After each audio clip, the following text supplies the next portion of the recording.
The beginning of an era. Remember last night, for about 3 minutes, we were already thinking about the national championship that would be coming to North Carolina inevitably. Not so fast. We have to pump the brakes on that. We know that it was supposed to be a party. Michael Jordan was invited. Mia Hamm was invited. Jordan meets Jordan. Look, 70 new players in Chapel Hill. Might not be the right 70. I'm not sure. Brace yourself for a horror movie. This is the Ricky Cobb Show, presented by Prize Picks. You and I make decisions every day, but on Prize Picks, being right can get you paid. So don't miss any of the excitement this season on Prize Picks, where it is good to be right. That's good news for Ronnie T-shirts, because according to him, he's right all the goddamn time. The beginning of an era, and oh, what a first opening moment it was. Remember last night, for about 3 minutes, North Carolina was ahead at TCU, 7-0. We were already thinking about the national championship that would be coming to North Carolina inevitably, as Bill Belichick's NFL magic apparently works in college too. Not so fast. We have to pump the brakes on that, because the Bill Belichick era got off to a disastrous start last night in Chapel Hill. They just absolutely got laid to waste by the Horned Frogs. And it almost looked like Titanic 2 to me at times. My heart will go on. She'll be able to talk about 84 years. It's been 84 years. She'll be younger than Bill is now, even 84 years from now when she's talking about him. Oh my God. Well, we know that it was supposed to be a party, because Michael Jordan was invited. Mia Hamm was invited. Lawrence Taylor was invited. Randy Moss was invited. Hell, our friend Aaron Boone was in the house. And look at Michael Jordan loving the opening touchdown. That 7-0 lead was sending shockwaves all across the stadium. Jordan Hudson sitting there with Randy Moss. Quite a scene, actually. Air Jordan meets Jordan. Air Jordan. There's the logo, by the way. Mike has the jump man, and Jordan has an elderly man pushing her into the air awkwardly on the beach. What says love any better than that? Well, where do we begin? Look, 70 new players in Chapel Hill. Might not be the right 70. I'm not sure. Is this a personnel issue? The criticisms were coming in a lot in the latter years of the Belichick era in New England that he wasn't drafting well. We saw Sean McVay of the Rams flashing back a few years, laughing, literally laughing publicly at the first round pick that the Patriots made. So, who has Bill got? And if last night is our indication of what the 2025 North Carolina Tar Heels football season is going to look like, brace yourself for a horror movie. And Michael Jordan was crying not tears of terror, but tears of immense sadness. Outkick's own Armando Salguero taking a jab at the GOAT. Got so bad later in the game that they let Kirk Herbstreit's dog call some plays as the offensive coordinator, is what some on social media were suggesting.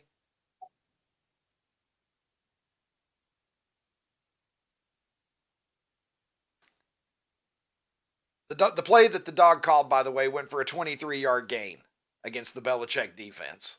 By the way, it was that kind of night. And the memes are circulating all over the place. And so we can go ahead and take a look. The trolling is hot. Oh, yeah, there's Herbstreit's dog, by the way, right there, engineering a scoring drive in the second half. No, the scoring was done, 48-14. 41 unanswered from TCU. And then they kept scoring after the game was over. Tweeting out from TCU football, Carolina promoting that they were excited to showcase their program this fall on Hulu. More information to come. TCU is curious when episode 1 comes out because they have an interesting part in that one, it would appear. They may think that they're in line for an Emmy after that performance last night. But they didn't stop there. There was more fun to be had. Deadspin, remember Deadspin? Good Lord, Deadspin's still out there? Ron? Yeah, crazy. I had no idea. Deadspin's alive. Who knew? Putting out in September, Babe, Wake Up. Bill Belichick coaches college football today. Right there, you see it in the afternoon of the game. TCU saying, Babe, go back to sleep. Nothing to see here except for a beating. So running up the score Steve Spurrier style even after the game is over. And wow, what is the takeaway? You know, sometimes things escalate and get so bad so fast you don't really know how to react to it. You ever see The Hangover? Yeah, this was Hangover 4. How many have they made? Are there 3 real ones? Yes. This is Hangover 4 right here. What the hell happened? Just 3 legends and a very bossy baby in Chapel Hill, North Carolina. Not a good start. The worst loss of Belichick's career in the pros, 35 points. This one, 34. So let's hope, for the sake of Bill Belichick, our friend Mike Lombardi, everybody down there in North Carolina, I'm rooting for them. Let's hope that this wasn't an omen, but a wake-up call that they'll look back later in the year and say, we've come a long way, baby. Like those old cigarette ads from the 70s. Those were women's cigarettes. You've come a long way, baby, is what they used to say. Prize Picks, my friends, is fun and simple to play. I'm having fun. You should be having fun too. All of your favorite players are here. I like Josh Allen. I like Lamar Jackson. I like Saquon Barkley. I've got opinions on how those guys are going to perform pretty much every week of the season, and I'm sure that you do too. Prize Picks is the best way to win cash this football season, my friends. Which players are going off? Which ones aren't? Make your picks in less than 60 seconds and then sit back and watch your takes get turned into cash all season long on Prize Picks. Prize Picks is the best place to win cash while watching sports. Join millions of users and sign up today. Download the app today and use code Ricky to get $50 in lineups after you play your first $5 lineup. That's code Ricky to get $50 in lineups when you play your first $5 lineup. Prize Picks. It's good to be right.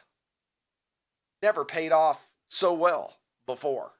I've been walking around my entire life right about everything. Thank God I finally have Prize Picks in my life because I feel like I'm going to clean up throughout this season. Any sport, in fact, that you're interested in. Prize Picks will have you covered with most of them. And Aaron Judge continues to cover the record books in Major League Baseball, and in this case, the New York Yankees record book. 358 home runs. Man, I know that I'm getting old because Aaron Judge feels like he's only been in the major leagues about 5 years to me. And I know that he is stacking home runs fast because the guy's hitting them like every other time he comes up to bat. But take a look at this. Tying Yogi Berra for 5th all-time on the Bronx Bombers home run list there, trailing only Babe Ruth, the Mick, the Iron Horse, Lou Gehrig, and Joltin' Joe DiMaggio at this point. And he's going to get DiMaggio this month. Unless he gets hurt, he's going to pass Joe. He'll be in 4th place, and he'll set his eyes on Lou Gehrig next. And the way that he hits them, if he stays in New York another 5 or 6 years, we might see him looking up only at the Bambino at some point. Incredible player. Yogi Berra, one of the greatest catchers of all time, in my opinion. 3-time MVP, 10 World Series rings as a player, 3 more later as a coach. What a legend, but he wasn't as fun to watch catch as this guy. And I know some of you are going to remember Tony Pena. No catcher today is as fun to watch behind the plate as Tony Pena was. Can I get a witness from the congregation? And look at how he would get down. Look how far down the umpire is just to get as low as Tony Pena is. You want to talk about setting a low target.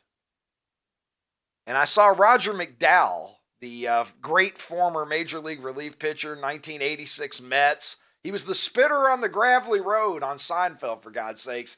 I saw Roger McDowell like this tweet.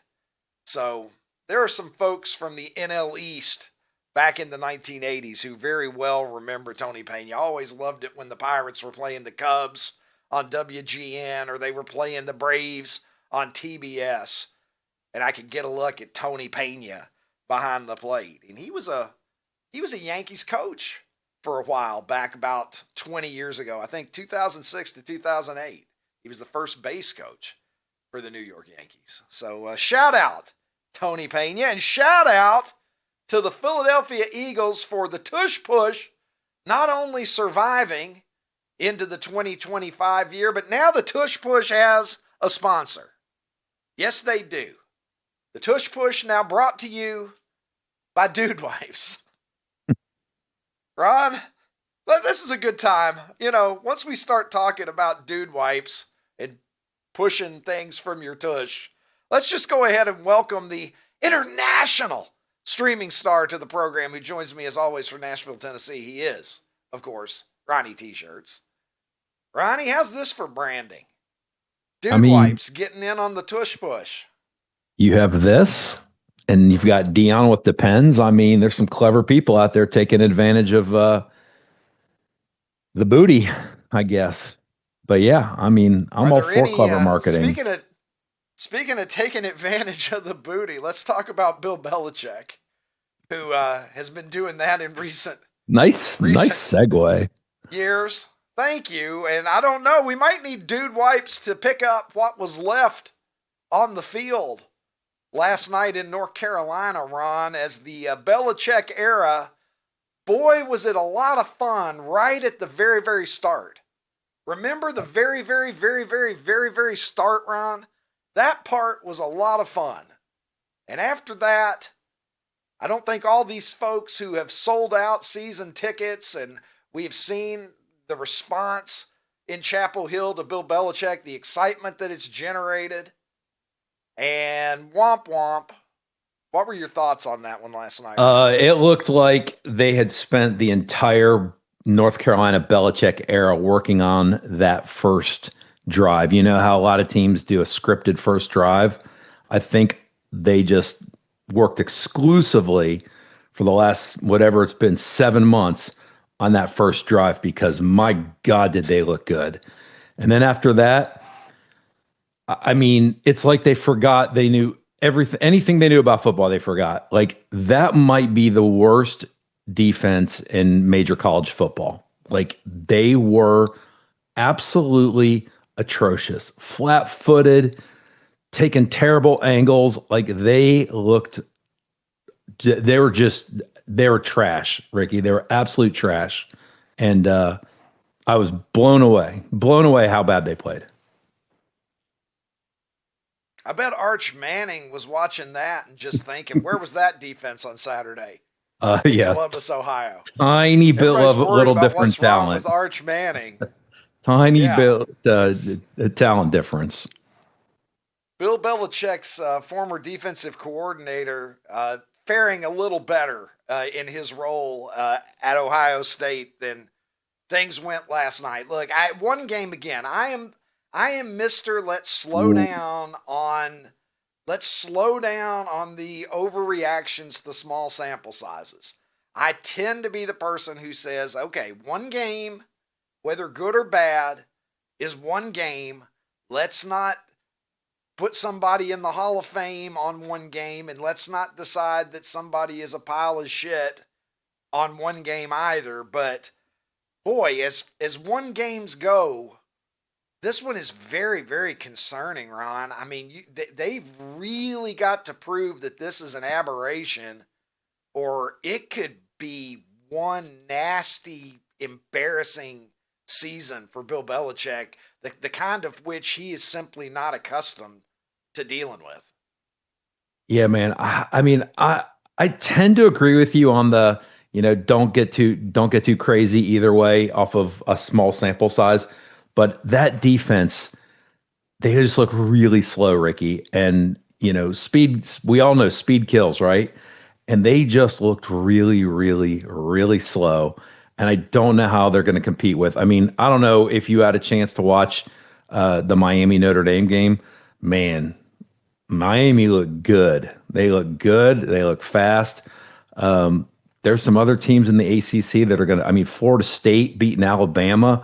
Like, the ACC might not be the joke that it's been the past couple of years. And I don't see a whole hell of a lot of wins on the ACC schedule for UNC unless they figure something out really fast. Yeah, it could get really ugly. I'll be very interested, very, very interested to see how game 2 goes. Because if it resembles game 1 at all, Houston, we have a problem. There's just no doubt about it. And Ron, TCU, remember, they were the ones a couple of years ago when Deion had his coming out party as the new coach in Colorado. Remember, it was TCU that they upset when everything was swagger and smiles. And we thought, oh my God, Deion might have a lucky horseshoe up his butt. TCU was the recipient there. They said not again last night. Clearly, they weren't going to have Bill Belichick's college coaching reputation made on their backs at all. So, Ronnie, with that being said, let's go from the ridiculous to the sublime, because unlike the UNC Tar Heels, we show up, and we show up to play and be competitive every time that I lean back and say, it's time for America's Poll of the Day. Let's go to it now at Super 70 Sports on X, where the eagle flies high like a North Carolina punt after a futile offensive series. And then the eagle drops 4 good things off for you. And on this post-Labor Day Tuesday, where we're only going to have 3 choices heading into Friday, so we're going to need a wild card. Maybe we take the closest second place finisher this week, Ron, and make that the 4th contestant on Friday. So, but we'll see, all in due time, because we got a race to consider here, Ronnie. We'll begin with Nintendo's Duck Hunt, which, if I recall correctly, did Duck Hunt come with the game? Was that the combat of its era? I feel like Duck Hunt came with the Nintendo. You guys correct me if I'm wrong. Secondly, we've got, the Kool-Aid Man, who's liable to show up at any point. He's still considered an act of God by most insurance companies, Ron. Third, we have Ice Ice Baby. So I'm going to expect you to stop, collaborate, and listen as we go through this segment today. And finally, last but not least, although I have a bad feeling it's going to finish last, libraries. Break it down for me, Ronnie, as only you can. Ricky, I am nothing but honest on this show. When I saw the poll this morning, when you put it out, I have no idea what Nintendo Duck Hunt is. Literally no idea. I assume it's a video game where you hunt ducks. Ron? All right, Rex Crumb is going to be working on getting you deported. I mean, you act like I care what Rex Crumb thinks. Right now. You think I really care what Rex Crumb thinks. Listen to me. I don't care. Don't insult the great Rex Crumb like that, Ron. We all care what Rex Crumb thinks. Secondly, Ron, I don't care if you like it or not. I'm just trying to understand the cultural blind spot that has led to you as when a did Nintendo 59-year-old when did it come out? When did Nintendo come out? And I'm not. It came out like, I don't know, like late 80s, early 90s, like 89, It's my blind 88. spot, man. It's my blind spot. I started college in I guess some 1984. people, I got married in you just had your 1989. head stuck between some lady's legs, and you Well, couldn't you couldn't clearly didn't. pick up on anything else. Is that Clearly right? didn't. Well, no, okay. So it's just gonna get personal. Okay, I see You how it is. started it. You're obviously trying to scare me off of any future criticisms. You're like, hey, do you want the smoke, big dog? That's what you're telling. That's what you're telling me. You sure you want this smoke if you're going to come after my American credentials? All right, touche, Ronnie T-shirts. Kool-Aid Man, one of the most iconic like characters associated with a brand of all time, still to this day. I think even people that weren't around when that happened, they still know what you're talking about when you say the Kool-Aid Man. He has been revived. Destroyed everything. Yeah. No respect for homeowners. No respect for property. Family Guy that he makes appearances in sometimes? I think that's probably why younger people know about him. So, I mean, absolutely fantastic Kool-Aid Man. Ice Ice Baby. I mean, it's not the first, but it's one of the most popular songs that I can remember that really leaned on sampling, that I think everybody knew what the sampling was. Pressure. He tried to deny it at first. That was the best part. He tried to deny that it was I don't know what are you talking about? What are you talking about? And David Bowie. I don't know. Yeah. But he was Pressure? like, mine's different. He's like, mine goes da da da da da da da. That one goes da da da da da da da. Do you hear the difference? They're not the same. That is actually the position that he took back in the day. So yeah. Libraries, I mean, it's back and forth here. I hate libraries because I hated studying and I hated everything associated with school. But libraries are awesome. My mom was a librarian. I mean, this is a tough one for me. Today, like libraries, you can like rent or, check out like waffle irons and like all kinds of different things. It's not just books anymore. It's crazy. I did not know that. Yeah. So libraries are tough for me because I hate what it represents, which is having to go and do a book report. Because I mean, do you remember? Yeah. Do you remember in like high school having to go to the library to do your book reports? Not book reports, reports on things. Because, you do the microfiche and the microfilm and, it just George Washington. Yeah. We would just pull out the encyclopedia and just write verbatim what was in it. And now kids just chat GPT it. Now you just chat GPT it and you're done. So I really like the song Ice Ice Baby. I'm going to go Ice Ice Baby. All right, Tim. I'm amazed that Tim never got in my ear once as you just navigated every thought you've ever had on libraries in your life, Rod. Tim, are you there? Well, my mom was a librarian. Still awake, Tim? All right, stop. There he is. Collaborate and listen. Russell is back with the long-winded edition. Oh, man. Happy Monday, boys. Tuesday. Hey, fellas. That's Tuesday. It's Tuesday in some places, Ron. You're right. Yeah, man, this was a good poll. I don't know who crafted it. Kool-Aid Man. Like, he was always breaking shit. Why was he on roller skates? I don't understand that part of it. Listen, there's a whole part of my life you guys don't know. I had the parachute pants, the puffy shirt. I was Vanilla Ice at one point or another. I was Kid Clover, and my boy was MC Shamrock, and we tried. Do you have a 5.0? Rolling. Hell yeah, man. Rag top down. I broke the window in my rag top a couple times.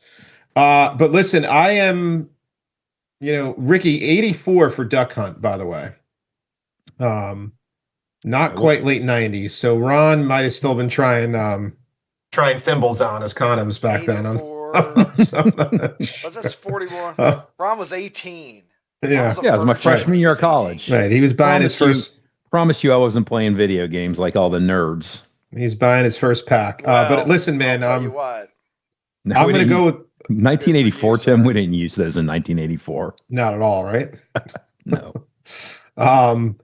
It's hard. It's a good one. I love it, but I'm gonna go. I'm gonna go Ice Ice Baby. If anyone of my friends from college or high school were Look at watching, me they'd and Tim. be like, "How can you not go Ice Ice Look at Baby?" me and Tim in cahoots. I did have moves, dude. I could seriously move and groove. You have no Did idea. you do a little bit for us right now? Just a little bit? I'm way wired in here, Ron. I'm way wired in. Oh, okay. And I'm fasting. Like I told Ricky, I got Kid Clover, MC Shamrock, and Kid Clover. My sugars aren't imbalanced in my brain because I'm fasting today after the abomination that I had on Sunday of eating, drinking, and everything else. So that's my answer. Ice Ice Baby. Ricky, what do you got? All right. Duck Hunt, I was decent at the time. That was a great technology. Yeah, we Because got we got a little video for you at the end of it. Yeah, you had the gun, you had a point. Yeah, it was good stuff. 1975 Zenith tube TV that my dad bought the year before he passed away. That TV lasted until like 91, back when they made stuff to last. And I remember playing it on that awful console television and thinking, this is incredible. How does it know that I'm shooting? That was the pinnacle of technology to me as far as I was concerned at the time. Kool-Aid Man is great. Ice Ice Baby, look, I'm a little embarrassed to admit this because I'm a David Bowie fan, big time. I also like Queen, but whenever Under Pressure comes on and I realize it's not Ice Ice Baby, I get a little disappointed, which is the most common man thing that I can tell you about myself today. I like libraries look, I enjoy libraries, but I'll be honest with you, it's been a minute since I've stepped into one. We live in a different era. I, too, am going to vote for Ice Ice Baby. Shout out to my niece Anna, who can rap that song front and back, word for word. Oh, you should have got her on the show today. She just started in college. She's got an open invitation. She's got an open invitation to come on this program. And it finishes last. It's going to be Duck Hunt. The three of us agree that Ice Ice Baby, unfortunately, public up there. Look at that. Look at that.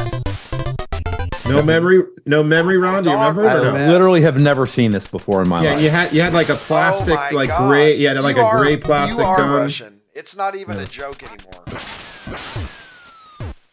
Literally have never seen this. Ron, this is a significant blind spot. And I'm not saying that to like bag on you, and I know you don't care, but this is really, really famous, bro. Like I am legit really shocked that you've never seen it. I don't know what to tell you, man. The Penn State guy's in my ear saying even he knew about it. I just don't know what to tell you. He's younger than Jordan Hudson, and he knows about it. So I don't know. It's Jordan. Well, I guess I should have been having sex more in the 80s, Ron. That's how it happened. That's Ron's excuse for everything. Ron doesn't know something. He's like, well, sorry, I was having too much sex. It's like, well, okay. All right, guys, here's one for you. Who is on the Mount Rushmore of Jacksons? Because you know me, I'm always looking for angles on Super 70s that are going to lead to conversations and, sort of stir the flames of fun stuff happening. And so I thought, there's been a lot of famous Jacksons through the years, a lot of really accomplished Jacksons. So I thought, who's on the Mount Rushmore? And so I posted mine. And that is left to right, of course, Reggie Jackson, Samuel L. Jackson, Vincent Edward Bo Jackson, and then on the far right, that is Joe Jackson, who recorded, among other songs, Steppin' Out. Is she really going out with him? Ricky. Things like that. When I texted you last night and asked who that was, I thought it was Joe Jackson, the father of the Jacksons, because you figured, I will just put him because he spawned all these other great Jacksons.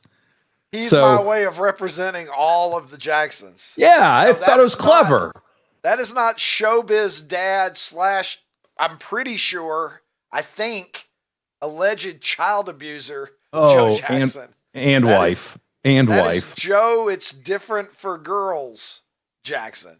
Yeah. Breaking us in two, Jackson. One more time, Jackson. Some of us out there watching know what I'm talking about. Anyway, so the first thing is his hair's wrong because he was neither completely bald nor did he have sort of like a comb over. So he doesn't look quite right anyway, other than his face. But somebody in the comments came in. The two things in the comments. One, a lot of people said Michael Jackson. Like, are you serious? This is my personal Mount Rushmore of Jacksons. If we're going off of like who sold the most records scoreboard, you'd have to put Michael on there probably. But I didn't want to put a guy who had sleepovers with 9-year-olds on my Mount Rushmore, Ron. I penalized him for being a fucking weirdo. Yes. Hey, speaking of musically, what Tim just said. I love Michael Jackson, but hey, as Tim a person, just reminded me. I'm kind of like, no thanks. Tim just reminded me. I've said it before on this show. I'll say it again. What are Michael Jackson's pronouns? There you go. Oh, I thought he said teehee. Just so we're all clear. I don't know, Tim. What man doesn't want to invite 4 9-year-old boys over to spend the night and play with his monkey? You know? I don't know, bro. Something's wrong somewhere with that guy. Spiritual Popsicle says, no, Keith Jackson is very disappointing from you. And I had to acknowledge it. I just blanked. If I had thought of Keith Jackson would have been in Joe Jackson's spot. So that how about Jackson Brown? I have been properly chastised. Well, you know, the people that wanna do that, you know, Ron. Andrew Jackson getting some love as well there. You can see action.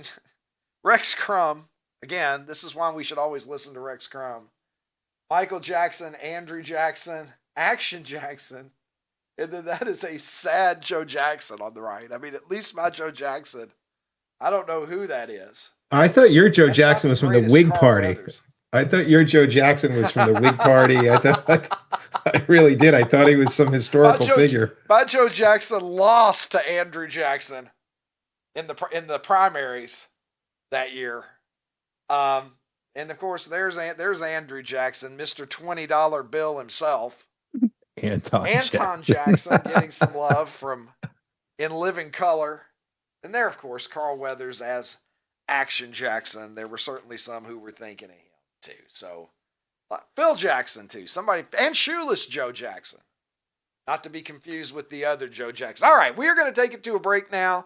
And when we come back, I'm excited to talk some NFL with Solomon Wilcots, who will join me after the break right after this on the Ricky Cobb Show. This fall, you're not just watching the biggest game in college football. You're at the game. Bama versus Georgia. September 27th, Athens. Outkick's giving one lucky fan and a guest the VIP treatment This is your shot to punch your ticket to the college football weekend of a lifetime. Flights covered. Hotel covered. Game tickets, of course. We're also hooking up 10 more fans with Outkick hats, and everyone who enters gets a discount to the Outkick shop. No purchase necessary. Just hit outkick.com/sweepstakes. College football weekend of a lifetime. Outkick.com/sweepstakes.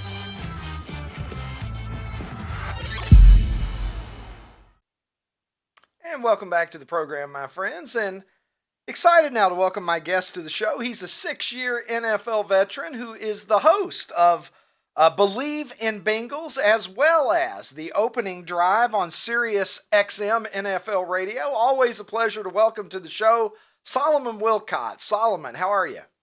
Hey, Ricky, good to see you again. Always good to be back on with you. Well, thank you, my friend. Always a pleasure to have you on. I feel like I always learn something about the NFL every time I speak with you. I'm sure today will be no different. Solomon, let's start with the Micah Parsons bombshell that we're still sort of feeling the reverberations around the NFL. We know the saga, Jerry Jones, Micah Parsons. Jerry thought that they had an agreement. Apparently, Jerry wasn't aware that players like to have their agents involved. I'm still trying to figure this thing out. This just into the newsroom. Players have agents for reasons. Ultimately, the deal occurring, a couple of draft picks, and Kenny Clark coming back to the Cowboys, and the Packers wasting no time locking down Micah Parsons on a big 4-year, $188 million deal. That makes him the highest paid player who isn't a quarterback. Solomon, take me through it. What was your read on how things went so wrong in Dallas, and how surprised were you, or were you surprised when you got the news that Jerry did this? Yeah, this is one we were following very closely on the opening drive on Sirius XM NFL Radio. This deal really sort of began to really unravel and fall apart, and things became contentious going all the way back to March, because that's when Jerry decided he wasn't going to negotiate with the agent, decided he wanted to pull Michael Parsons in the room as the owner to talk about leadership moving forward. But then he switched hats, right? He became the general manager and wanted to start negotiating the contract. And Michael was very polite. He knew what he was dealing with and said, hey, look, now you have to talk to my agent. Thought you wanted to talk about leadership. You could talk to me about leadership, but if you want to talk about the contract, you got to talk to my agent. The agent is certified with the NFL Players Association. The collective bargaining agreement that's the constitution that governs how owners can conduct themselves with players and with the players on their team. It governs how the players and tells them what they can and cannot do. So this stuff is already covered. Jerry knows it. He tried to circumvent the agent to cut a side deal with the player. You and I both know what that's like when we try to negotiate on the side with somebody thinking it's going to be a better deal, trying to pull the wool over the eyes of the player.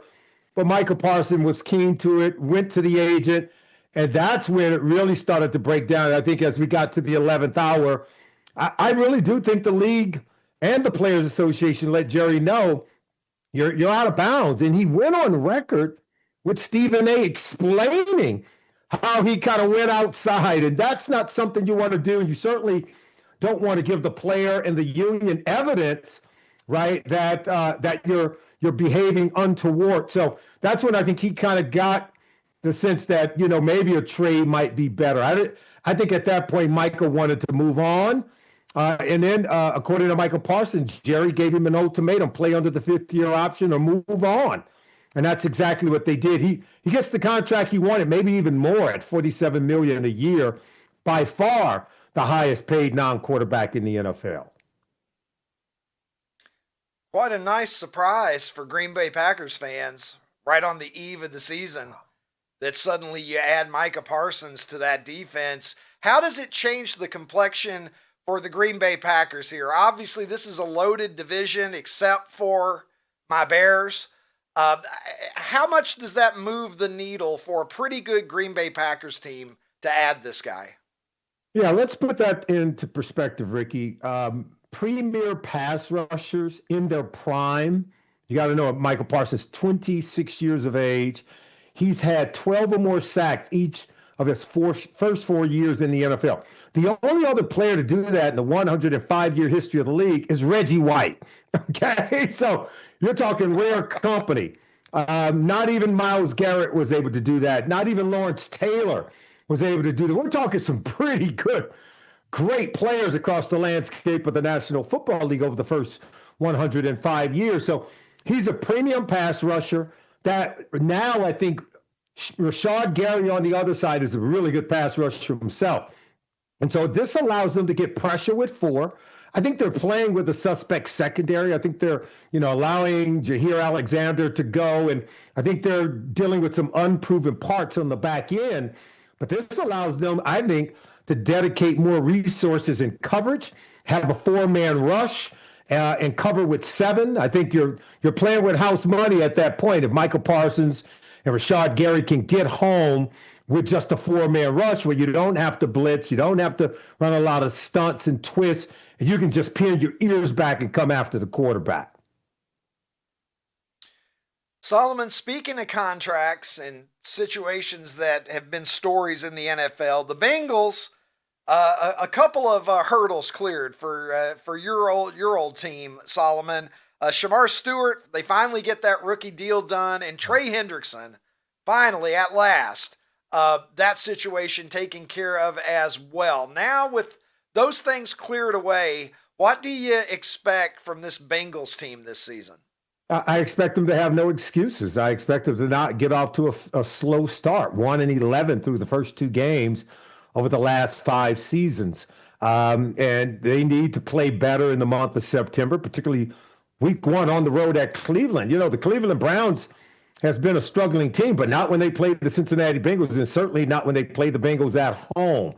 Myles Garrett has been a thorn in the side of the Cincinnati Bengals, and I think it's partly due because the Bengals have not had the assets up front on their offensive line. They've gotten better each and every year. We'll just have to see how much better they're going to be in 2025, particularly up front on the offensive line. We know this is an offense that scored 30 or more points in 8 of their regular season games last year. So the quarterback and the skill positions, the wide receivers, running back, and tight ends, they're good there. The offensive line has to be able to hold up. And then defensively, I think they're young, unproven, particularly on the back end and the secondary. They've used, like 8 draft picks within the first 3 rounds in each of the last 4 years. We're talking first, second, and 1 third-round pick in Jordan Battle at free safety. All the others, the other 7, are first and second-round picks. We're talking Miles Murphy, and yes, we're talking about Shamar Stewart and Demetrius Knight, but we're also talking about Dax Hill. We're talking about, guys like DJ Turner and Chris Jenkins. All 3 of them are Michigan guys who played on some of those great Michigan teams, but have yet to come into full flower on the Cincinnati Bengals defense. A lot of these guys were on the defense. They got a really good defensive coordinator in Lou Anarumo fired 1 year ago. One might begin to put it back on the players, Ricky, if they don't start to live up to their draft status and become more consistent on the defensive side of the ball. Solomon, I've got a little throwback here for you. Back to, I believe this was your era in Cincinnati. You're going to recognize this. You were talking about the offensive line a little bit. Remember these guys? This is one of my tweets from a while back. I said the Bengals' secret to protecting Boomer Esiason, Anthony Munoz, and 7 guys who drive a Camaro and listen to Whitesnake. Tell me a little bit about those dudes. You're talking Anthony Munoz, Max Montoya. These are Southern California guys. One guy went to USC, and Anthony and Max went to UCLA. I grew up in Los Angeles, California. I remember when I first made it on the team in 87, the year before we went to the Super Bowl. I walked across the locker room, introduced myself to those 2 because I'd always looked up to them, and they've become very close friends. They're like my big brothers here in Cincinnati. You got Bruce Reimers, who played on that off. Joe Walter was a stud at right tackle. Bruce Kozerski is up front on that. I mean, these guys were absolutely phenomenal. You might remember in 88, we led the league in rushing with Ickey Woods and James Brooks. And Ickey was a rookie on that team, and I think he led all rookies with 18 rushing touchdowns, over 1,000 yards rushing. But it's all because of those guys right there, man. They were the absolute best. There you go. Shout out to those guys, the guys in the trenches that they don't get the love as much. So remembering those guys, a key component to some great Bengals teams. No doubt about it. Solomon, let's stay in the division here and talk about Aaron Rodgers.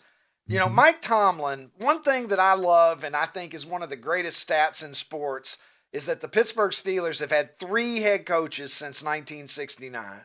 Yeah. In a world where, that seems to be the first switch we go to. Well, things aren't going well, fire the coach. And I know sometimes that is the right call. But sometimes I think teams are, itchy on the trigger finger sometimes in terms of just change for the sake of change. Mike Tomlin has never had a losing season in Pittsburgh, his entire tenure there. We bring in Aaron Rodgers, or what is left of Aaron Rodgers. How much does Aaron Rodgers have left, in your opinion? I know that you watched him last year closely in New York. Yeah. And how much can he move the Steelers forward here to maybe try and do something special in the AFC while Aaron's maybe got a season or 2 left in the tank? Well, I think if you look at last year at the age of 40, right, it was a tale of 2 seasons. He was coming off a season-ending injury from the year before, Achilles tendon. Now, I've had that injury. I've had that surgery. I know it takes more time than maybe a lot of people were willing to give him. But by the time, he settled into the offense, got Devontae Adams, you could see over their last 7 games or so, Aaron was a different quarterback on the back end of the season than he was in the first half of the season, he looked more like the other Aaron Rodgers. Now, I don't expect him to be the Aaron Rodgers of old, particularly the guy we saw in the first 10 years of his career, but still good enough to win games, to carve up defenses, because we saw that in the second half of last season. And look, Pittsburgh's a special place. I think you mentioned it, 3 head coaches in certainly over the last 50 years. No team has more Vince Lombardi trophies in their trophy case than the Steelers, right? They have 6, Patriots have 6, but let's face it, they have their dynasty that they built too with one of those coaches. So, and I remember I finished my last year in Pittsburgh, but I called a lot of their games. I remember talking to Mr. Rooney, and I remember meeting Mike Tomlin. I told Mr. Rooney, I said, he's just like the last 2. And I played for Coach Cowher and played against Chuck Noll, who played for Paul Brown, who was the owner of the Cincinnati Bengals. So I know the personalities. I know how they run their teams. And have you ever, let nature tell you this now, Ricky. Have you ever seen a big sequoia tree? They're huge. They're beautiful. I'm a California guy. Yeah, they don't grow if you keep cutting them down. You know what I'm saying? Like, they don't get to be, they don't ever grow if you keep cutting it down, you know. You don't have a harvest if you start pulling them up in early summer, plant in the spring, you pull them up early summer. You don't have a harvest last I checked, right? There's the time to reap and the time to sow. That nature has taught us that. But some of these owners, they're hedge fund guys, man. They're not long-term investors. They never have been. They don't get it. They made theirs overnight, literally. They hit a lick. And they think coaching and everything else in life has the same cycle. Well, it doesn't. Things that are meaningful take time to grow. Pittsburgh Steelers seem to know that maybe more than a lot of the other NFL franchises. They might want to start paying attention. Yeah, that's a great point. Hey, I think it's the old John Wooden line, don't mistake activity for achievement. Sometimes I think the instinct is we must do something, but sometimes the play is not to. Solomon, before you go, what are your thoughts on Bill Belichick and the debut last night that was not what Michael Jordan or Randy Moss or Lawrence Taylor or any of the folks who came out were looking for? Rough trip out of the gate for Bill. Here's what you're going to hear. It takes time to build. I know this. I went to University of Colorado. You and I, we talked about Coach Prime. And I remember going to Coach before his first year. We were in spring ball there, and he said something to me that I was like, ooh, this guy, he learns quick. He's learning from Nick. He spent a lot of time hanging out with Nick Saban. And I told him when I came to Colorado, we weren't winning at first. It took us a while, but we turned it around. I think a couple of years after I left, they won the national championship. But we were well on our way. And he said, well, we can get it done right now because we have this thing called free agency in college football. I said, go ahead, Coach, you're right. So, okay, Nick Saban, you got Mike Lombardi there. Okay, Bill Belichick, you got Mike Lombardi. You're a great coach. And I do believe that Bill Belichick is a great coach, but there's a learning curve here, clearly. But he does have free agency. And by the sheer dynamic of his personality and his prowess as a head coach, I mean, this guy is the burning bush, right? So you got to be able to talk to people. You got to be able to connect with young men today and their parents. And you got to be able to say, I'm going to play for Coach Belichick, whether it's through recruiting right out of high school, whether it's through the portal. And you clearly have the money to go out and buy players in free agency on the market. So I expected a much better performance, man. That wasn't Georgia on the other side. I mean, I'm not here to knock TCU, but I think Prime, in his very first game at Colorado, played TCU, and they won.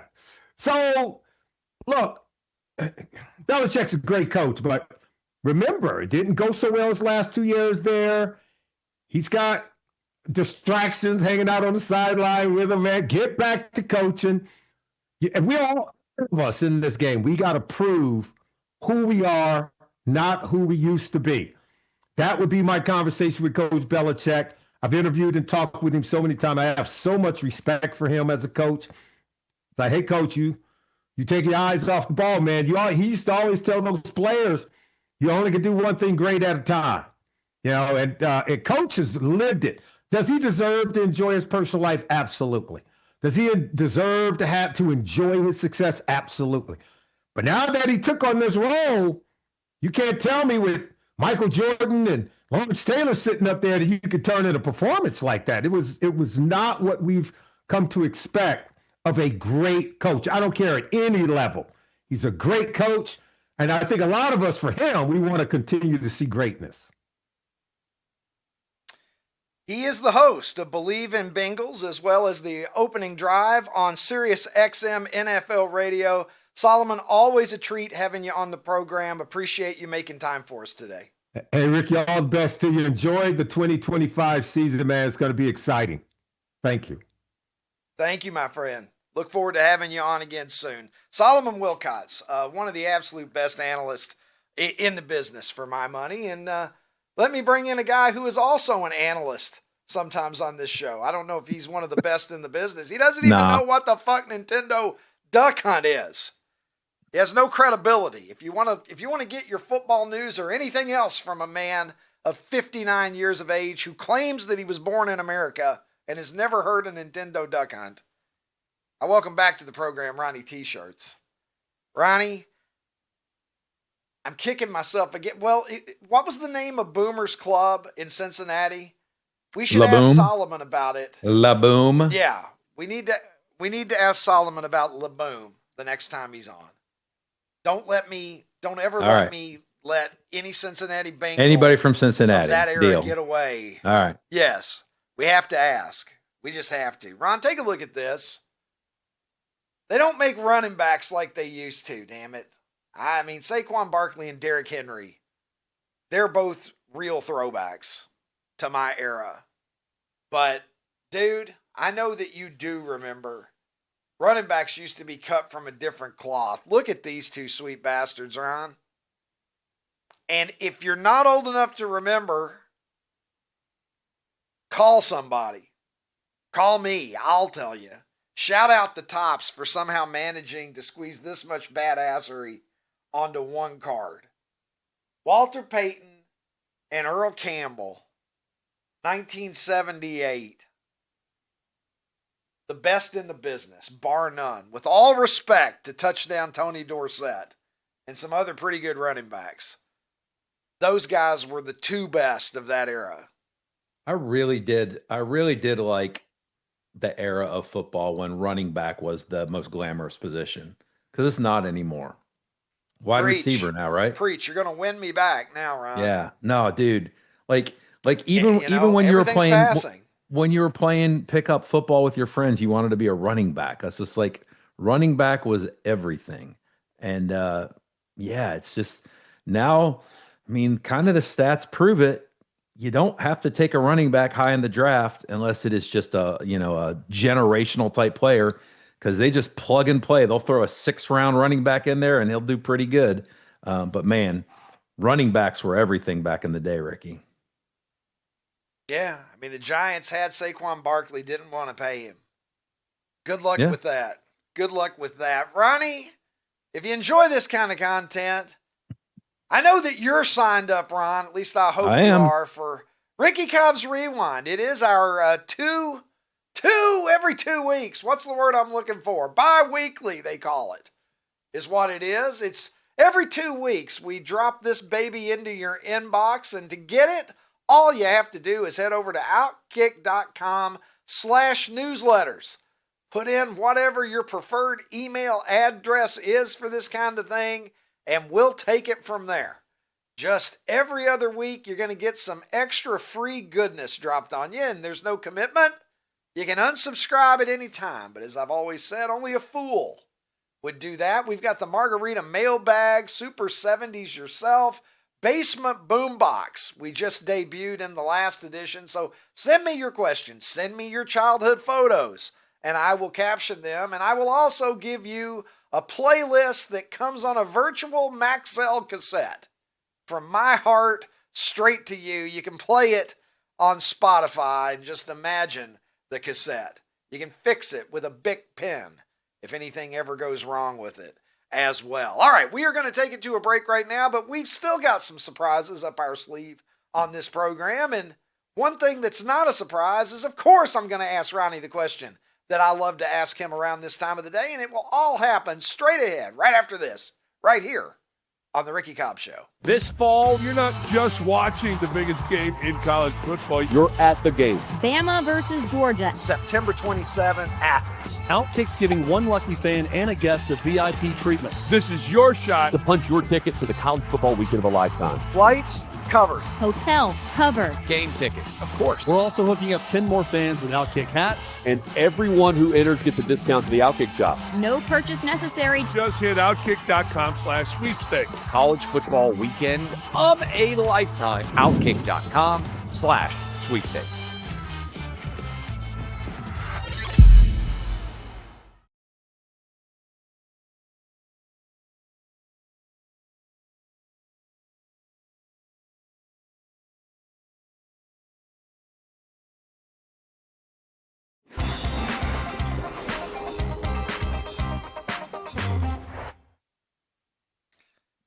And welcome back to the program, my friends. And here's a tweet of mine from a couple of short years ago. Future NCAA Coach of the Year was not on my Deion Sanders bingo card in 1989. And it probably isn't in 2025 either, Ron, now that I've had some time to watch Deion in action. This was tweeted out back when we were all getting excited after Colorado got off to a hot start in his first year just a short time ago in 2023, but Deion is already 0-1, just like Bill Belichick, after Colorado got taken down by 7 points at home Friday night against Georgia Tech, dropping Deion to 13-13 in his short collegiate coaching career. So, we get excited sometimes early. There's my freezing cold take exposed, but Jim Rome and Skip Bayless were both ready to start building statues to Belichick after that first North Carolina touchdown. Rome said that Belichick should have gone to college years ago. Skip Bayless said that Michael Jordan and Randy Moss, I think he said they were going to get mossed. So I don't know what a mossing really means, Ronnie, but where do you stand on where Colorado is now, Ronnie, when we look at Deion now? 26 games in. He's produced a Heisman Trophy winner. His son got drafted, apparently about where he should have, as it turns out. And he's now a 500 coach. Well, that's worthy of the Ring of Honor in Boulder, isn't it? 13-13? Put you up there. Boom. With the national championship, McCartney, who won that? What coach was that? Bill McCarthy. Yeah. McCartney. Ring of Honor, 13-13. He was in the Beatles, as I recall, right? Yeah. Yes. Ring of Honor, 13-13. Come on. Talk to Silly me. question. Talk to me, Ron, about Tim's in my ear saying to remember that he coached at Jackson State, but we're with the big boys now. Yeah. Okay, so I'm only including his record at the top level of the sport. Western Kentucky won the Division II championship back in 2004. By the way, Tim, I don't count it as a national championship, although Auburn would. I guess I was just trying to delay you because I didn't want you to ask Ron about Columbus this weekend. I was really just trying to get in the way. Don't ask me about. Oh God.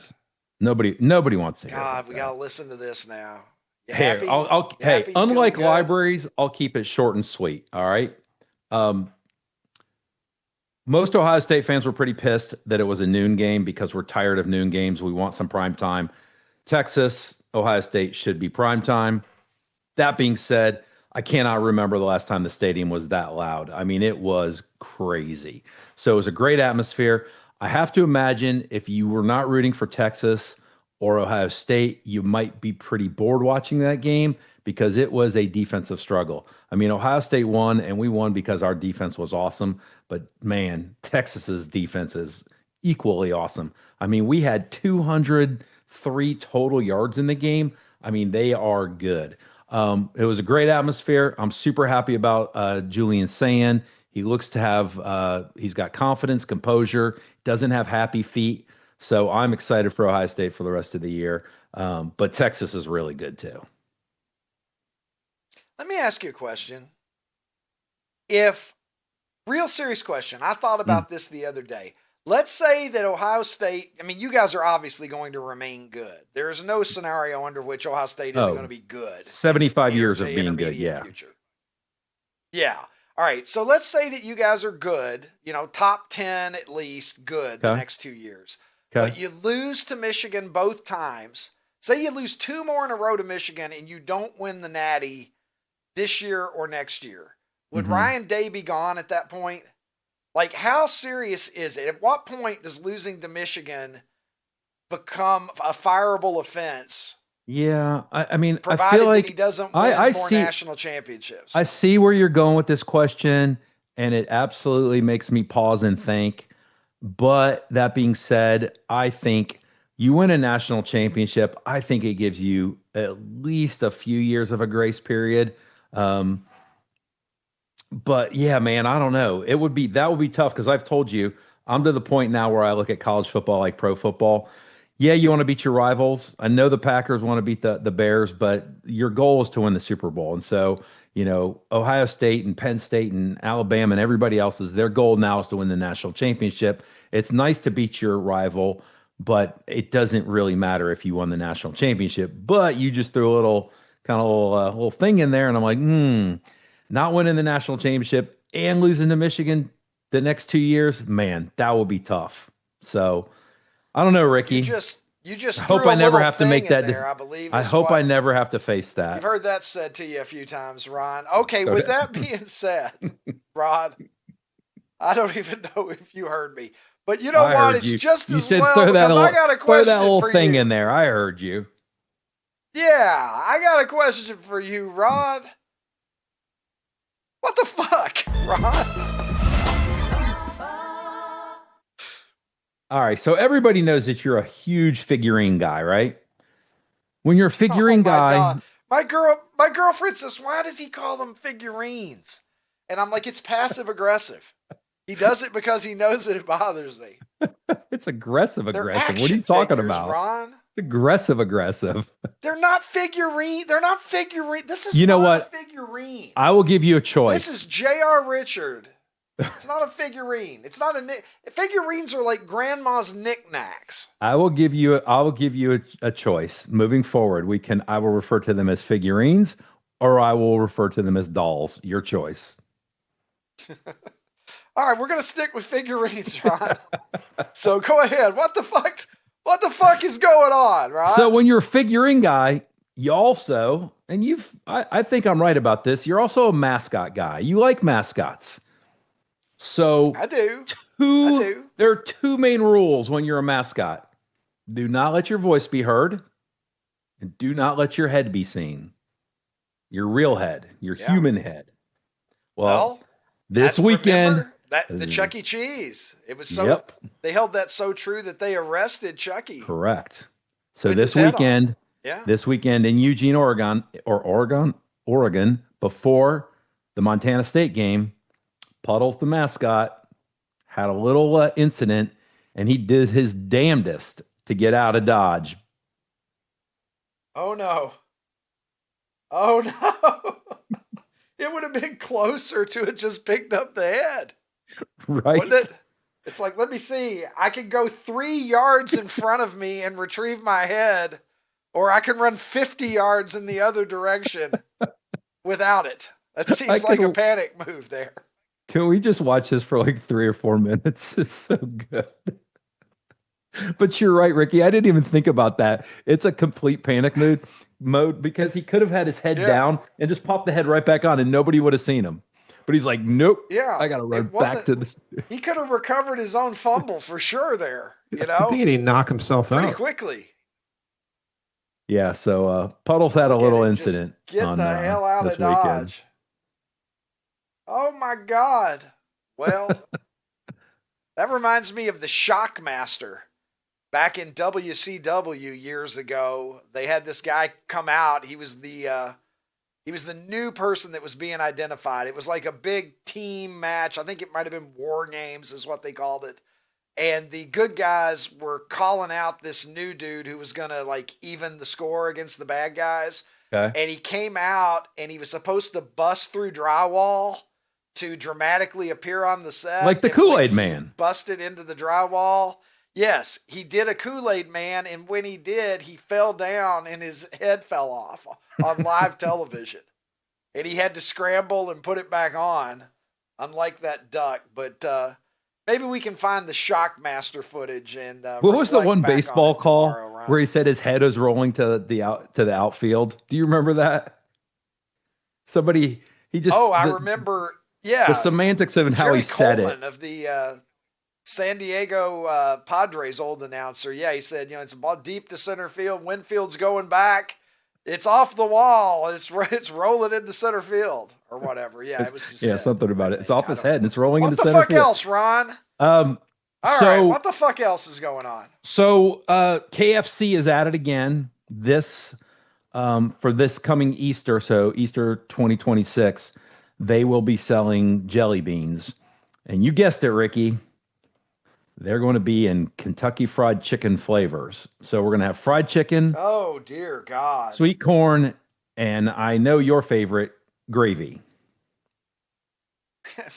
Might taste better than the actual product at this point in time, Ron.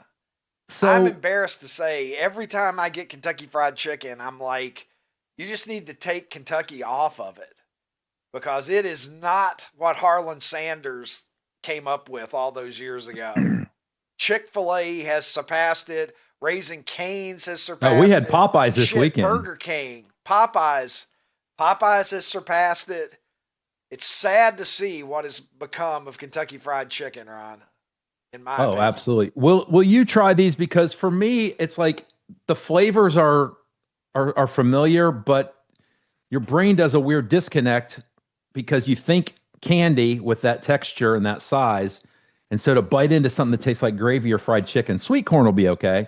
But I don't know I don't know if I can do it. Yeah, I know the answer for me. I'm not touching those nasty fucking things with the 10-foot pole, bro. Zero chance. All right, let's go to poll replies, shall we? And put a bow on this thing here before I throw up in my mouth.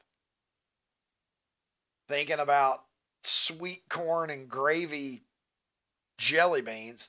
It is Nintendo's Duck Hunt is winning today. At least 40.4% of our audience has heard of it. Ron's like, I don't even know what the fuck it is.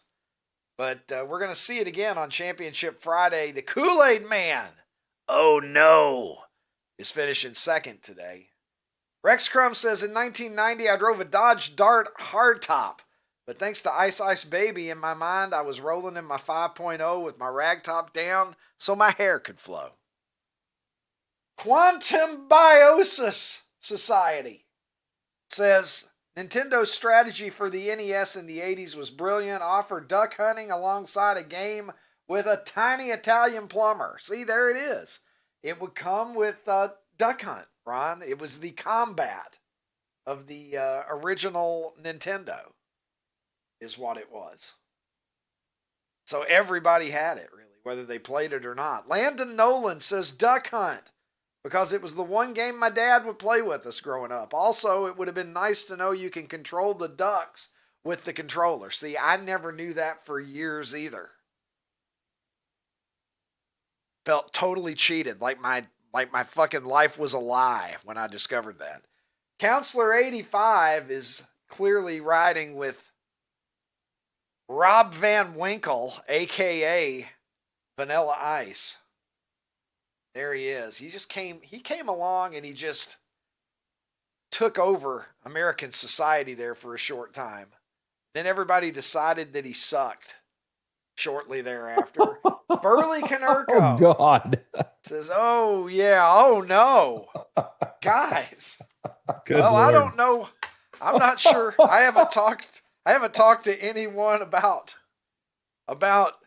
outkick show policy Wow. on cartoons, but We need to check those next time. Good I had- Lord. Oh, my God. I had nothing to do with that one.